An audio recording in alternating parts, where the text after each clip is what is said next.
یہ 12 اکتوبر 1999 کا دن تھا جب پاکستان کے army chief general Pervez Musharraf اپنے سری لنکا کے دورے سے واپس پاکستان آ رہے تھے۔ ان کا طیارہ PIA کی فلائٹ 805 21,000 فیٹ کی بلندی پر محو پرواز تھی، جسے کچھ ہی دیر میں کراچی ایئرپورٹ پر لینڈ کرنا تھا۔ پرویز مشرف کے ساتھ میجر جنرل طارق مجید اور بریگیڈیئر ندیم تاج بھی موجود تھے۔ آرمی کے ان آفیسرز کے علاوہ 198 مسافر بھی اس طیارے میں سوار تھے۔ یہ طیارہ ابھی فضا میں ہی موجود تھا جب کراچی ایئرپورٹ کے کنٹرول روم سے اس طیارے کے پائلٹ ثروت حسین کو آرڈرز ملے کہ طیارے کو پاکستان لینڈ نہ کروایا جائے بلکہ پاکستان کی حدود سے باہر لے جایا جائے۔ اگلے کچھ ہی گھنٹوں میں ملک کے حالات تبدیل ہونے والے تھے۔ اس وقت کے وزیر اعظم نواز شریف پرویز مشرف کو اس کے عہدے سے ہٹا کر DGISI general Zia Uddin but کو آرمی چیف بنانے کا اعلان کر چکے تھے۔ پرائم منسٹر نواز شریف کے آرڈرز پر عمل کرتے ہوئے PTV پر جنرل پرویز مشرف کی برطرفی کی خبر ایک مرتبہ شائع کر دی گئی، جبکہ دوسری بار یہ خبر چلنے سے پہلے ہی 111 بریگیڈ کا ایک میجر اپنے سپاہیوں کے ساتھ PTV ہیڈ کوارٹر میں داخل ہوا اور اس خبر کو روکنے کا حکم دیا۔ PTV ہیڈ کوارٹر میں حالات انتہائی سنگین ہو چکے تھے۔ حکومت کی جانب سے آرڈرز تھے کہ پرویز مشرف کی برطرفی کی خبر چلائی جائے، لیکن 111 بریگیڈ کا میجر بندوق تانے خبر چلانے سے روک رہا تھا۔ فرینڈز، حالات کو قابو کرنے کے لیے پرائم منسٹر نے اپنے سیکرٹری بریگیڈیئر جاوید اقبال کو PTV بھیج دیا تاکہ معاملہ حل ہو سکے۔ بریگیڈیئر جاوید اقبال PTV پہنچے، اپنا پسٹل نکالا اور میجر کو حکم دیا کہ اپنے ہتھیار گرا دو۔ میجر نے جواب دیا کہ ہم 111 بریگیڈ کے انڈر ہیں، نہ کہ آپ کے، لہٰذا آپ کے آرڈرز ہم فالو نہیں کریں گے۔ یہ سنتے ہی بریگیڈیئر نے اپنا پسٹل میجر پر تان لیا اور پھر میجر کے ساتھ موجود سولجرز نے اپنی گنز بریگیڈیئر پر تان لیں۔ فوجی معاملہ زیادہ خراب نہ ہو، اسی بات کو مد نظر رکھتے ہوئے میجر نے اپنے ساتھیوں سمیت ہتھیار نیچے پھینک دیے، لیکن اس کا کچھ خاص فائدہ نہ ہوا کیونکہ کچھ ہی دیر میں 111 بریگیڈ کے 2 ٹرک PTV کے باہر پہنچ چکے تھے۔ وزیر اعظم نواز شریف کو حالات بے قابو ہوتے ہوئے دکھائی دے رہے تھے اور وہ یہ بات سمجھ چکے تھے کہ اگر پرویز مشرف کراچی لینڈ کر کے 111 بریگیڈ تک پہنچ گئے تو ان کی حکومت کا تختہ الٹنے سے کوئی بھی روک نہیں سکے گا۔ چنانچہ وزیر اعظم نے سول ایوی ایشن کو ہدایت دی کہ پرویز مشرف کا طیارہ کراچی ایئرپورٹ پر اترنے سے روک دیا جائے۔ فضا میں اڑتے PIA کے طیارے میں موجود پرویز مشرف کو کچھ علم نہیں تھا کہ نیچے پاکستان میں موجود وزیر اعظم ہاؤس اور PTV کے ہیڈ کوارٹر کے اندر پرویز مشرف کے خلاف کیا کھچڑی پک رہی تھی۔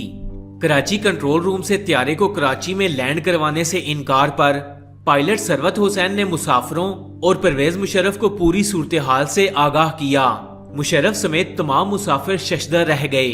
اسی دوران یہ طیارہ 30 منٹ تک یوں ہی فضا میں گردش کرتا رہا اور جہاز کا فیول لیول انتہائی کم ہو چکا تھا اور اس میں موجود مسافر کلمہ طیبہ کا ورد کر رہے تھے۔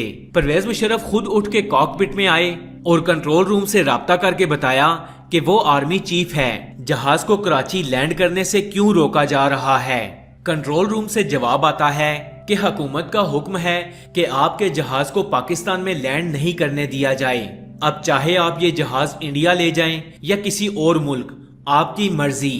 پرویز مشرف نے جواب دیا کہ اس جہاز میں صرف اکیلا سوار نہیں بلکہ 200 مسافر اور بھی موجود ہیں۔ جہاز کا فیول ختم ہونے کے قریب ہے اور مسافروں کی جان کو خطرہ ہے۔ کنٹرول روم میں تھوڑی دیر کے لیے خاموشی چھا گئی اور پھر چند منٹ بعد آواز آتی ہے کہ حکومت نے بات کر لی ہے، آپ یہ جہاز موڑ کر انڈیا کی طرف لے جائیں اور انڈیا کی ریاست گجرات یا احمد آباد میں لینڈ کر لیں۔ فرینڈز، یاد رہے کہ پرویز مشرف نے ابھی کچھ عرصہ پہلے کارگل کے محاذ پر انڈیا کو شدید نقصان پہنچایا تھا اور اب حکومت پاکستان اپنے ہی آرمی چیف سے یہ کہہ رہی تھی کہ اس کا طیارہ پاکستان میں لینڈ نہیں ہو سکتا، وہ اپنا طیارہ اپنے دشمن ملک لے جائے۔ فرینڈز، اس وقت گجرات کا وزیر اعلیٰ نریندر مودی تھا۔ کنٹرول روم سے آتی ہوئی یہ آواز سن کر Pakistani chief of army staff سکتے میں آ گیا۔ پرویز مشرف نے اپنے حواس قابو میں کیے اور پائلٹ کو آرڈر دیا کہ وہ جہاز کراچی کی بجائے نواب شاہ کی طرف موڑے اور وہاں لینڈ کی کوشش کرے۔ پائلٹ جو ہی نواب شاہ کے قریب پہنچا تو وہاں سے بھی جہاز کو لینڈ کروانے سے انکار کر دیا گیا۔ جہاز میں موجود مسافروں کو اپنی موت صاف نظر آ رہی تھی، کیونکہ پائلٹ کے مطابق جہاز میں صرف 50 منٹ کا فیول باقی رہ چکا تھا۔ مشرف نے پائلٹ کو آرڈر دیا کہ جہاز کراچی کی طرف موڑے اور کراچی ایئرپورٹ پر بنا پرمیشن کے لینڈ کروا دے، لیکن حکومت وقت نے کراچی ایئرپورٹس کی لائٹس کو مکمل طور پر بند کر دیا۔ جب پائلٹ نے دیکھا کہ ایئرپورٹ کی لائٹس بند ہو چکی ہیں اور کچھ نظر نہیں آ رہا، تو اس نے پرویز مشرف کو باور کروایا کہ طیارہ لینڈ کرتے وقت کوئی بھی حادثہ پیش آ سکتا ہے، لہٰذا یہ موت کو خود دعوت دینے والی بات ہے۔ پرویز مشرف نے کنٹرول روم سے آخری بار رابطہ کیا اور کہا کہ اس کی ملٹری پولیس سے بات کروائی جائے یا پھر ملٹری پولیس کو اس صورتحال سے آگاہ کیا جائے۔ اسی دوران پاک فوج کی قیادت نے ایکشن لے لیا اور لیفٹیننٹ جنرل مظفر عثمانی نے فوری طور پر کراچی ایئرپورٹ کو سیز کرتے ہوئے پورا کنٹرول خود سنبھال لیا، پورے ایئرپورٹس اور رن وے کی لائٹس کو آن کروایا اور طیارے کے پائلٹ کو احکامات جاری کیے کہ اب وہ طیارہ لینڈ کروا سکتا ہے، اور پھر پائلٹ ثروت حسین نے بحفاظت اپنا طیارہ کراچی ایئرپورٹ پر لینڈ کروایا۔ اسی دوران ملٹری پولیس نے ISI کے چیف ضیاء الدین بٹ کو گھر میں نظر بند کر دیا تاکہ کمانڈ تبدیل نہ ہو سکے۔ مشرف طیارے سے باہر نکلا، مسافرین کو بحفاظت لاؤنج تک پہنچایا اور وہیں ایئرپورٹ پر کھڑے ہو کر پرویز مشرف نے ملک میں ایمرجنسی ڈکلیئر کر دی اور نواز حکومت کو برطرف کرتے ہوئے اس کی حکومت کا تختہ الٹ دیا۔ فرینڈز، یہ پورا واقعہ آرمی جنرل پرویز مشرف نے خود کوٹ کیا۔